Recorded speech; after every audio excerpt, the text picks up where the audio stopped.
오늘은 다이어트 약에 대한 오해와 진실의 시간을 알아보고 어떻게 하면 조금 더 건강하고 편하게 다이어트를 할 수 있는지 알아보는 시간을 가져보려고 합니다.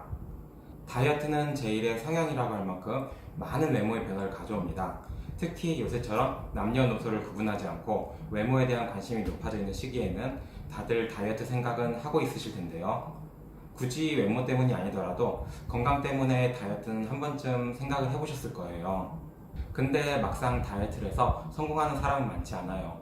정말 의지가 강하지 않고서는 다이어트에 성공하기 힘들다고 하는데요. 이건 사람마다 체질적인 혹은 유전적으로 정해진 적정 몸무게가 있고, 어떤 식으로든 일시적으로 몸무게를 변경을 해도 그 변경된 몸무게가 그 사람한테는 정상이 아니게 되기 때문에 원래 정해진 몸무게로 돌아가게 되기 때문이죠.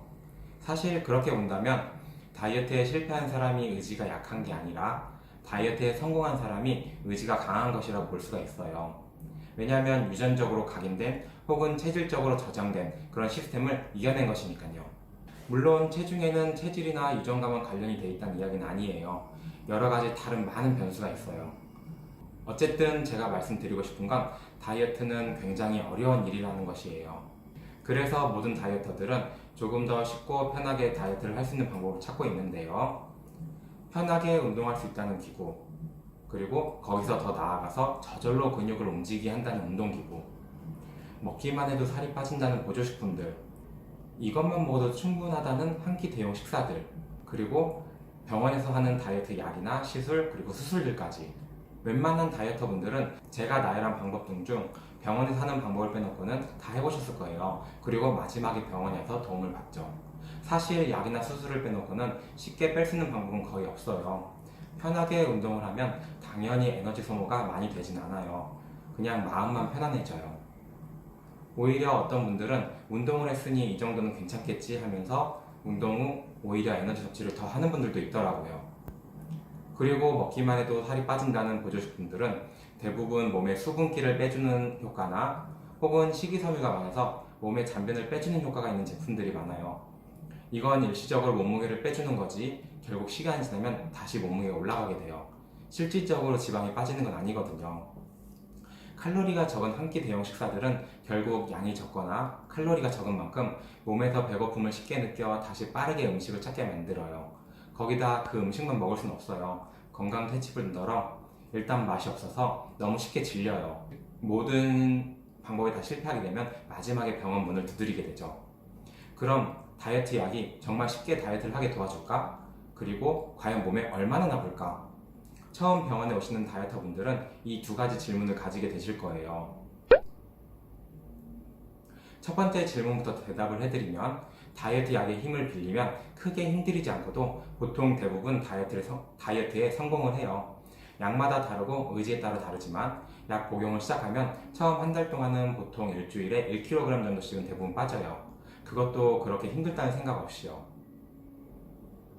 힘들지 않은 이유는 다이어트 약이 식욕을 잊게 만들기 때문인데요. 별로 음식을 먹고 싶다는 생각도 들지 않고 조금만 먹어도 배가 불러서 더 먹고 싶다는 생각이 들지 않아요. 예전에는 이 정도만 먹었으면 많이 배가 고팠을 텐데 다이어트 약을 복용하면 그렇게까지는 배가 고프지 않아요. 먹는 즐거움 때문에 먹는 거지 배가 고파서 먹는 건 아니라는 거예요. 물론 식욕 억제제를 먹으면서도 먹는 즐거움 때문에 살이 안 빠지는 분들도 분명히 있기는 해요. 그럼 두 번째 질문, 다이어트 약은 과연 안전할까? 사실 이 질문에 대한 답은 간단해요. 100% 안전한 약은 없으니까요. 모든 약들은 다 부작용이 없을 순 없어요. 특히나 식욕 억제제는 향정신성 의약품, 다시 말하면 중추신경계에 작용하는 약이기 때문에 약과는 더 위험해요. 당연히 함부로 쓰면 안 되는 약이에요.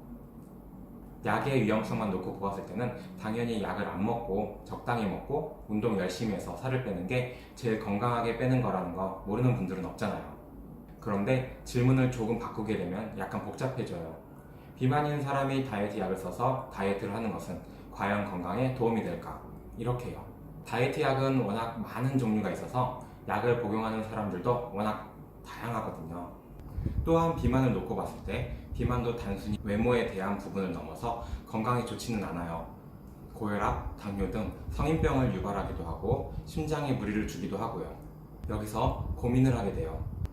부작용이 있는 다이어트 약으로 비만을 치료하는 것과 비만을 그대로 놔두는 것 중 어느 것이 더 위험할까? 너무너무 다양한 변수가 있어서 한 번에 말을 하기엔 힘든 내용이지만 적어도 안전하다고 여겨지는 범위 내에서 적정하게 복용을 한다면 오히려 건강에 도움을 더 주는 부분이 있다고 해요. 그리고 적정량을 복용한다면 보통은 크게 문제가 없다고 하고요. 오늘은 다이어트 약 전반적인 내용에 대해 말씀을 드렸어요. 그 다음에는 다이어트 약들의 종류들과 각각의 특성들에 대해 설명을 드려볼게요.